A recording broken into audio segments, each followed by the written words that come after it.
production of Pioneer Utility Resources. Story Connect, helping communicators discover ideas to shape their stories and connect with their customers. What's the magic formula for an engaging utility podcast?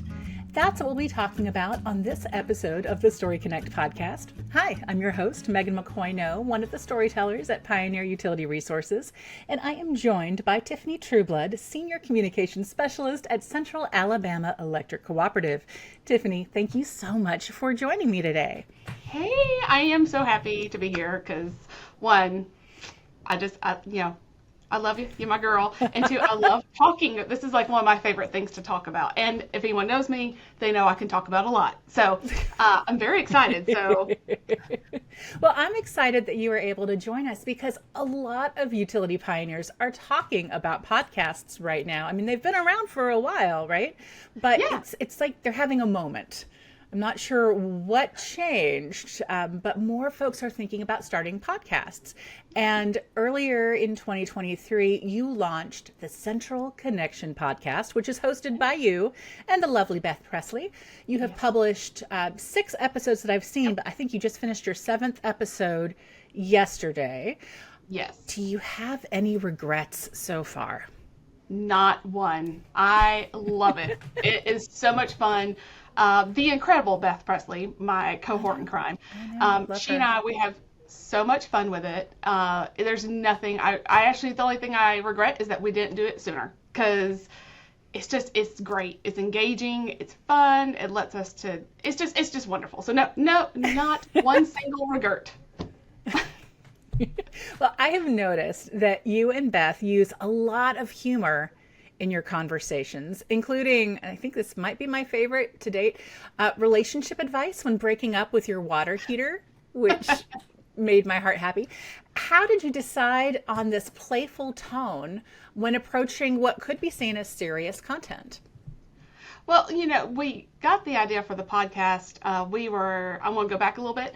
We got the idea for the podcast. We were our statewide annual communicators conference hosted by the Alabama Rural Electric Association, and someone from Oklahoma had come there and they talked about their podcast. And so on the way back from leaving that conference, it was Beth, myself, and our multimedia specialist Nardo Smith, and we were just talking about, we're like, how much fun we could have and everything, but how we would do it a little different. And if anyone knows the crew here at Central, we we feed off each other. We're a great team, and we just had fun with it. And we were laughing in the car so much. And then we started thinking about podcasts we've listened to, and so when we want to keep this fun and human. We know our members. Our members are everyday people, and we just and we know there's not, sometimes electricity is hard it's not that sexy, it's not that fun, but we're like, we can do it in an engaging way. What would we want to listen to? And so that's where, and honestly, we're really just ourselves, which is a little scary, but we just we are ourselves. We know our organization, we know our members, and we just want it to be fun. Yeah. Well, do you have a catchphrase as part of this the way that y'all do it? Well, we do have one. So when we did the Central Connection podcast, we call it the CCP. And so a couple of times we just slip it in and be like, welcome to the CCP. We know energy, because hashtag copyright laws, you can't really say. Plus, if you know that 90s hit that we kind of got that from, it's not quite appropriate, but we do that. And then, just when we sign off, we always, do the, thank you for listening and stay connected. And Beth and I say it at the same time. And my 10-year-old son said it's cringeworthy, but we still do it. And that's kind of mainly what we have. Oh, I love it. I mean, there's so much, no pun intended, so much energy when you and Beth together are hosting this, and the fun. It is a lot of, it's quite enjoyable to listen to. And I know y'all, but I think even for folks who don't know y'all, it's just a lot of fun. And I love seeing the tone that you have brought to those communication efforts. I'm curious, so y'all heard about it, you thought, oh, this could be a really fun platform, but what is the goal? Have you written down a goal for your podcast content? Our goal really is we want to reach our members where they are.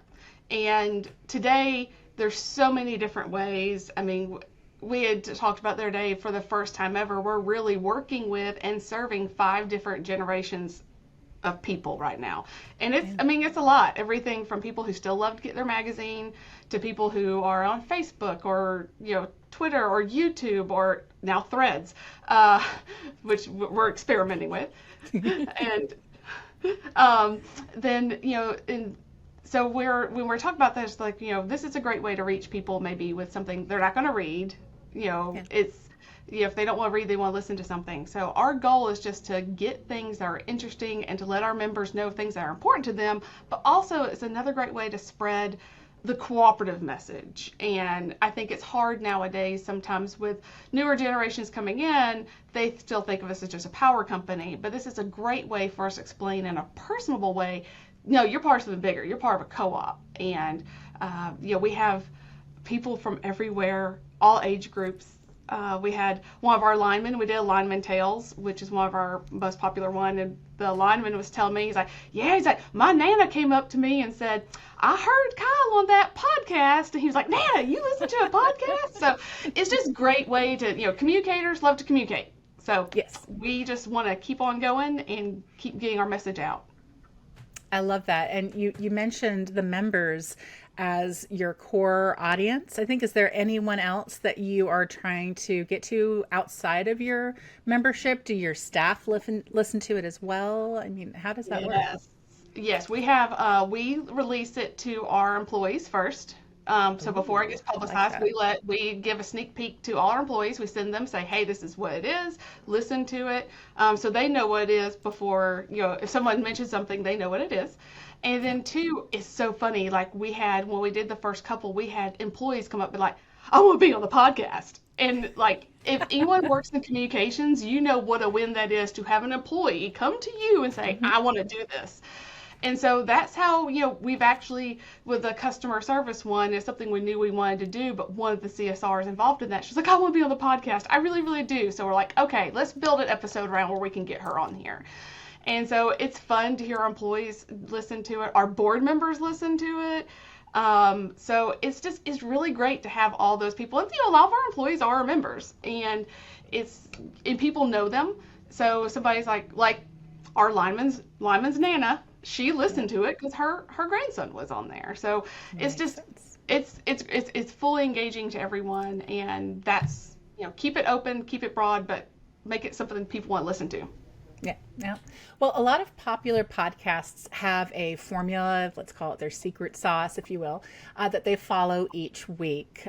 For instance, with the Story Connect podcast, we start every episode with a question and that we'll answer throughout the course of the episode. And then we always end with the phrase, keep telling your story. What formula are you following for your episodes? You're giggling. I can see you giggling.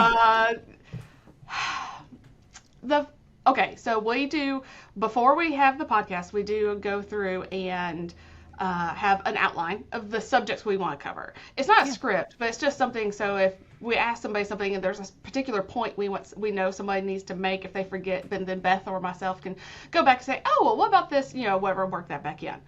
That's about it.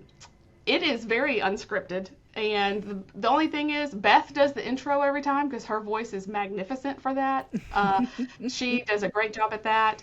And we always ask the people, how long they've been here, or what the role is at the co-op, and then we just kind of go into it. It is not scripted. We do not have a time limit. We do not have a time quota of any sort. We just go where the conversation goes.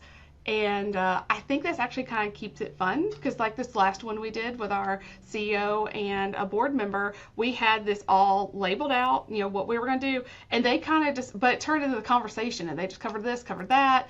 And we got all the points done, but not in the order we thought of doing them at all. Sure. But so I think being flexible is a huge part. I mean, we have our intro and our little, stay connected. But everything else is kind of, it's there, but it's not the rule of the law. So, yeah. Do you have music that y'all use?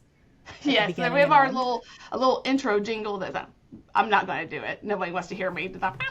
But it's a little uplifting jingle, and that's on the way in and then on the way out. So we do have that. And but other than that, that's about it. Okay. And you mentioned that you will outline general ideas that you want to make sure you cover. Do you have an editorial calendar for this year that y'all are following? We tend not really. We did when we started doing the podcast. We actually brought it in after we had already done our editorial calendar for 23. Okay. So, and the good thing is too, we do like to keep it flexible. Because, like I said, we have those employees that come up, and I always ask the employees, if you have an idea that you think the members want, tell us, and then we want to be able to do that as quick as we can because we want to keep that engagement. And then sometimes, like Beth and I and Narda, we just in the hallway before this meeting came up with a crazy idea of a podcast that we would like to do at our annual meeting, and I have not taken that to my manager, the lovely Najia Littleton, yet, but so it'd be stuff like that. We brainstorm. The team here is so amazing, and we brainstorm and we talk. I mean, that's how this whole thing started. Yeah. So we'll be like, okay, what's coming up, and there's certain things we know we need to do because of our editorial calendar for 2023. So we do have a layout of what we'll kind of follow for that month, but. A lot of times it's kind of like, oh, well, I thought of this, or somebody's like, have you done this? And we like to keep that fluid and flexible. Okay. How often are you publishing content? At least once a month. Okay. Sometimes it will be twice. It depends on what's going on. Some months there's a lot more going on than other months because it's just, it is. And, yes. Or things that would be interesting for that. I mean, we don't want to just have to do 2 a month because we're got to do 2 a month if it's just one. But we've already thought we did have one on the books for August coming up. That is the highlighting our Bright Ideas grants and our teachers that have received those going, and that's coming up. But then we just had this idea for this other one, so like, well, we'll just throw a little BOGO in there for people if it gets approved. But it's fun just being fluid with it. There's rules, but there's no rules. And I know that y'all are lucky because you've got Nardo on staff, and he is delightful. What kind of time goes into recording and editing each episode? What kind of a setup do y'all have for that? Yeah, we actually have a small studio, which is, I know a lot of people don't have the option, but we had a room here and we kind of took it over. And so we have Nardo picked out we actually have equipment there, the soundboard. We have 4 mics, 4 headphones, so we can have 2 guests, and then Beth and myself, or just one, depends on what we're doing. And I mean, honestly, when we record it, so far everything has been one take. And he'll get it off. And when he takes it in there in his office and puts it through, I believe he uses like Audition or one of those programs. And then when he gets done with it, I mean, most of the time he's done a couple little things, and he'll send it to Beth and I to listen to, and then it goes through approval process to our manager Najia, and then a couple of the VPs or whatever. But relatively, it's pretty quick. We've been so far, knocking on all the wood I can find, very blessed that, because the one we just did yesterday afternoon, we did it around 1, finished about 1:30, and by 3 o'clock yesterday, he already had it for us to listen to. So we are blessed to kind of be able to do that in one take. I'm sure there's going to be some that need, and there's sometimes we listen to it, we're like, hey, can you go back and take this part out, or take this section, and he can do that. But usually, if all the cards fall, we can get it done and approved by everybody within a week. So okay. Now, have y'all talked about using this medium for outage messaging and power restoration efforts? Because if you can go that fast, that's really cool. Yes, that was another option. Is great because right now we have, once again, knocking on all the wood I can find, been blessed this year not having too many bad storms. I probably just jinxed us, but we've had things in the past between Hurricane Zeta, which we still don't really talk about around here anymore. It's okay. It's a safe space. Kind of like Bruno. We don't talk about Bruno or Zeta. And then we've had a couple other storms that we just, getting that message out. Video is great, but video takes a lot longer. So it is great to have this option, especially for the CEO messages if we need to get something out really quick. I think it'd be very beneficial in prep because we can always record something on prep or what's going on, relate people that, or something we could go ahead and have done. And if we need it, we can get it out. Because if anyone's been in communications during a storm, there's 50 billion things going on, and having something ready would be great. And we'll be doing one soon, probably coming up. I think we have that planned for right around September. We're also doing one for our youth tour, bringing our youth tour students. But we're also going to do a second one on hurricane storm prep, because where we are here in Alabama, September, October, it's just a really iffy time of year. So we want to go ahead and Everyone get that holds out. their breath. Yeah. Yeah. Well, I love that you mentioned bringing the youth tour students in. You mentioned storm prep and having that just available and done so that you can share it.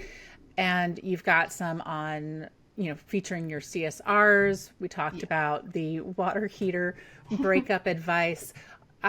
What other topics are y'all covering? Is it all internal, like your staff, or are you bringing in, like for the Bright Ideas grants, are you bringing the recipients into your studio to record their stories? Yes, we are going to bring people from the outside. We plan to have 2 teachers come in for the Bright Ideas grant, 2 of our past recipients, and then also for youth tour, we're going to have, we're thinking about having a couple, one of the students that went to Washington, and then one who didn't, because they still did a lot, and we still want to give them the opportunity, because the one from Washington, we'll probably talk a lot about the Washington youth tour, and we'd like to have somebody that just went to the Montgomery and even the process of it.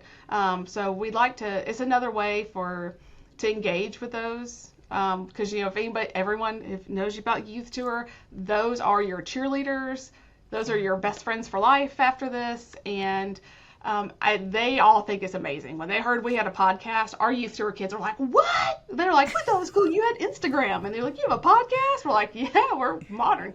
But it's cool because it's once again, it's that demographic, and they'll listen to a podcast, and then their mom and dad and their cousins and all them will listen if their kids are on a podcast. And Beth and I are amazing and entertaining, but nobody wants to listen to us all the time. Well, have you thought about having a guest host, like having the students from Youth Tour interview your CEO or someone else in the community? We haven't, but that would be a great idea. Thank you. I want to steal it. No one else steal it. That's just between Megan and I. No, but I love that. And that's one point that folks have been making with podcasts, is that I had someone talk to me during our annual meeting. We were chatting back and forth, and she said, I don't want to do TikTok, but how else do I reach this younger community? Like, what is the audience for podcasts? And I was like, it's actually like half of podcast listeners are under 34. And like that fact alone, like blew her away. And it's why we're working on a podcast ebook right now, just to try to let folks know that this is a really strong option. If you have the staff, if you have the time, a strong option for you to use to share your story. Now, I'm curious, I first heard about your podcast because we are connected on LinkedIn. Again, I am a big fan of yours. And you shared this really cool animated graphic. It had the podcast logo, and that's part of your formula. You actually have a very branded look and feel for the podcast. It had the episode title. It was really snazzy and eye-catching. What do you use to create those posts, and how else are you publicizing Central Connection? To make the post, we use any kind of, thing. Sometimes it's Adobe Express or I don't know if I like sponsorship stuff here, but or any of those platforms. The one that starts with a C, Canva. But anyway, whichever. Okay. And then okay. if you haven't sponsored this, you need to.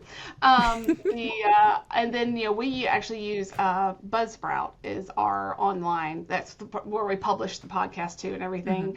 And they have, you've seen those cool graphics where you can actually hear the podcast like you guys have done on yours. And, it lets you just do that right in there. You can put a snippet in or not. But most of it's just, we tried to make the post look like a little bit theme. I know the one about breaking up with your no good water heater. It had like a little neon heart. It just had that look and feel. So depending on what it is, I think our safety one was more like yellow, safety and stuff. But we do that. We also have an e-newsletter we send out to all our members who elect to receive it. And so we usually, if there's something in there, we'll put that in there, that graphic with that. So we have like the one going out for right now in our July. Is talking about our annual meeting and our ballots and everything. So we're gonna put that podcast we just did in that so people can hear it. We put, if it's a story that we know is going to link to it, we'll put a QR code for the podcast in the magazine, because we will be talking about Bright Ideas grants in our September magazine. We're going to release this one in August, so we can say, hey, to hear more, not just read about these grants, but to hear more, go to here. So we tie it a lot in those ways. Internally, like I said, we send out the link to our employees. We have internal monitors. We put a QR code or tell them to go there to our inside our hub site. So we do lots of ways. We were just talking, like I said, about annual meeting and something that may or may not happen, so I don't know yet. But if anything, at least we'd like to have some kind of signage or banner there, be like, hey, learn more, and with a QR code that takes them to all of our stuff. So we use a lot of traditional avenues to get it out, but so far it's worked pretty well. And we have people who kind of subscribe to it, mostly probably our family, but there's people that subscribe to it, so they get those notifications when they go out. So so far it's done pretty good. So okay. And are you measuring the success of the podcast to see if it's worth the time that you're investing? Yeah, the good thing about the site that we use to host, they do all the stats for you. So we've been doing this. Our 6 episodes right now have had over 640 downloads. So yeah, we're kind of impressed when we see the numbers come in. We're like, whoa! Like we don't know what we're doing, but apparently we're doing it well. So, and it's fun to see, but we can also then see which episodes have done the best. Like our top one, of course, was our first one, and we were talking about our broadband initiative because everybody wants that. And then, of course, our second was like lineman tales, and then actually the breaking up with your water heater was number 3. So, it's that helps us know what topics, which ones did it matter how long it was. Was there a subject that people may want to know more and more about or not? So far we've done 6. 7 will be coming out soon, but yeah, we were pretty pumped to have that many downloads. Like the first episode went out and we were like, oh my gosh. We did not. Well, one last question before I let you go. What tips would you give anyone who's never hosted a podcast before and they've just gotten the green light? Okay. What should they do? Be yourself. And have fun with it. Your organization. Your members. The people you work with. They're just people. Don't be too rigid with it. Podcasts to me are always evolving. If you don't listen to a podcast and you're going to have a podcast, I suggest you find a couple to listen to, because then you'll understand, the ones you like and what you like about them. The ones I like are very conversational. You get to feel like the people, and that's that tie-in. And also, if you're just a one person shop, you can do it. I mean, you really just need some software, a couple mics, and just do it. It's something. It's fun. It's engaging. It's always good to hear when you have, especially getting that employee engagement too, because I think that's something we're all talking about as well right now is employee engagement. And just, have fun with it, see what happens, and like us, no regrets. Just jump in, find time for it, because you will think it's going to take forever. And also get over hearing yourself on the radio, or TV, whatever it is kids talk about nowadays, but you hear yourself, you're like, do I sound like that? Well, you probably do, but you sound fine. If no one has told you anything during your life yet, you're probably sounding fine. So just, jump in and do it. Have fun with it.